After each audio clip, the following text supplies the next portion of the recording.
English 110 Final Exam, Spring 2020. Reading number 2, Why Americans Need Chinese Schools, by Lenora Chu.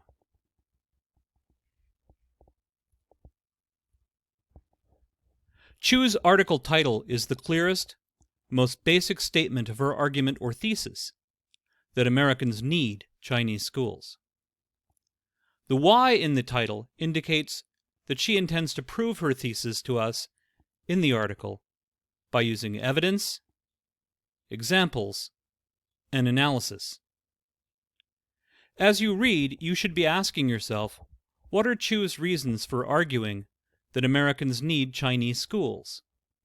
How does she support those reasons with evidence, examples, and analysis?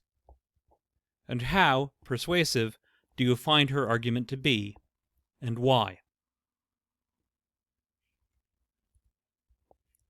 An anecdote is a short, personal story intended as an example of something or to make a point. What is the point of the anecdote about her son at school and egg-eating that Chu begins the article with? Why does she share this with the reader at the very beginning of the article? And what do we learn about Chu and her family from the anecdote? In paragraph 16, Chu writes, quote, "Many studies support the Chinese way of education." According to what you've learned from the article, what is the Chinese way of education? What do the studies Chu mentions say about the Chinese way of education? And according to the article, how is the Chinese way of education different from the American way of education? In paragraph 19, Chu writes, quote, "I began to wonder, what price did the Chinese pay to produce their, quote, smart kids? And do we really have something to learn from this rigid, authoritarian form of schooling?"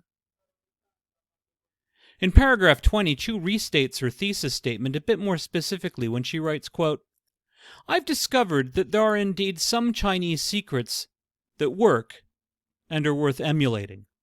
Most have to do with attitudes about education." In what follows, you should pay close attention to what these attitudes about education are. In paragraph 21, Chu writes that, quote, "There are really upsides to the mentality of teacher knows best."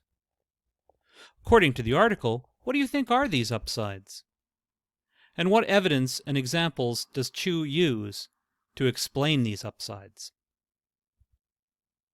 In paragraph 23, Chu writes, "By contrast, Western teachers spend lots of time managing classroom behavior and crushing mini revolts by students and parents alike."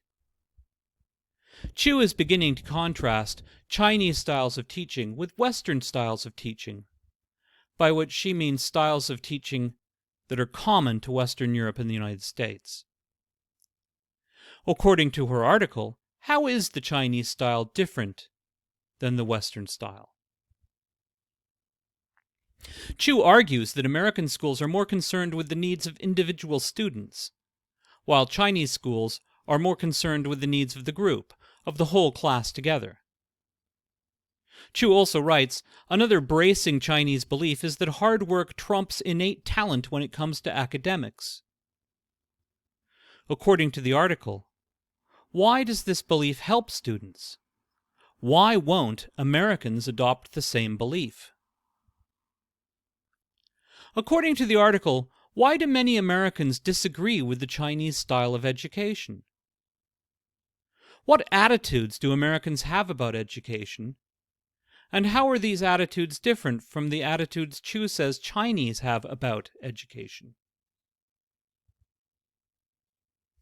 Chu does not argue that she believes everything the Chinese do is better, or that everything the Americans do is worse in education.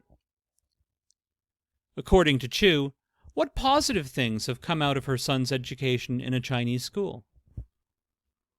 According to Chu, what are some of the problems with the Chinese style of education? Near the end of the article, Chu writes, quote, "From my years living in a very different country, I've learned that wonderful things can happen when we give our educators the respect and autonomy they deserve. Sometimes it is best when parents and children are simply obliged to do as they're told. How does China view its teachers? How does the United States view its teachers? And how do these different views impact the way each country educates its children?